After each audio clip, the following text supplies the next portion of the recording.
আপনারা হয়তো দেখতে পারেন, কিন্তু আমি দেখি নাই। এই নদীমাতৃকতাকে যদি আমরা কাজে লাগাতে পারি তাহলে অনায়াসে কিন্তু মতলববাসী উত্তর দক্ষিণ তখন আমরা কিন্তু স্বয়ংসম্পূর্ণ হয়ে যাব খাদ্যে, এবং আমরা অবশ্যই আর্থিকভাবে অনেক অনেক বেশি সচ্ছল হব। আমি এখন আমাদের আর কতখানি সময় আছে?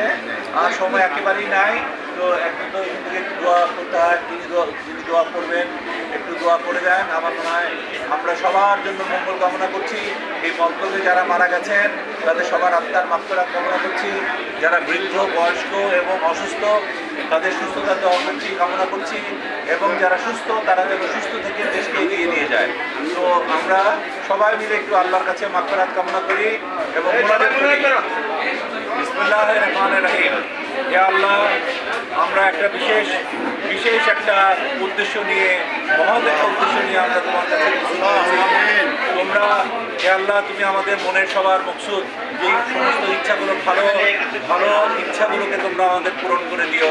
হে আল্লাহ, আমরা যারা এখানে আছি, যার হাত তোমার ভালো লাগে, আমরা কম বেশি পাপ সবাই করেছি, বা একদম পাপমুক্ত মানুষ আমরা হতে পারি নাই। তোমরা আমাদের আল্লাহ, তুমি আমাদেরকে পাপমুক্ত মানুষ করে দাও।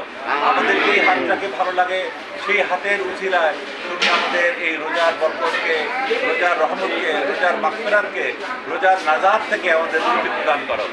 আল্লাহ, আমাদের মধ্যে ইতিমধ্যে যারা আমাদেরকে ছেড়ে চলে গেছেন তাদেরকে তুমি সবাইকে জান্নাত দান করো। আর আমরা যারা এখনো বেঁচে আছি, আমরা যেন সুস্থ থাকি, সবল থাকি, এবং আমাদের যখন মৃত্যু আসবে তখন তুমি আমাদেরকে সঠিক পথেই রেখে আমাদের মৃত্যু দিও। হে আল্লাহ, সারা বিশ্বে যারা নির্যাতিত হচ্ছে, সে যে ধর্মেরই হোক, তাদেরকে তুমি নির্যাতন থেকে মুক্ত রাখো। হে আল্লাহ, তুমি জানো বিশেষ করে মুসলিমরা, বিশেষ করে মধ্যপ্রাচ্যে এবং আমাদের পার্শ্ববর্তী একটা দেশেও মুসলিমরা অত্যন্ত নির্যাতিত হচ্ছে, তাদেরকে তুমি রক্ষা করো হে আল্লাহ। আর সবশেষে বলতে চাই, আমরা আমাদের সবার মান সম্মান ইজ্জত তুমি রক্ষা করো। আমাদের যে যতদিন আমরা বেঁচে আছি ততদিন যেন আমরা সুস্থ সবল থাকি, আমরা ভালো চিন্তা করি এবং সবার মঙ্গল কামনা করে আমরা যখন আল্লাহ যখন আমাদের ডাক দেবেন তখন যেন আমরা এই মুখে বলতে পারি, লা ইলাহা ইল্লাল্লাহ মুহাম্মাদুর রাসূলুল্লাহ।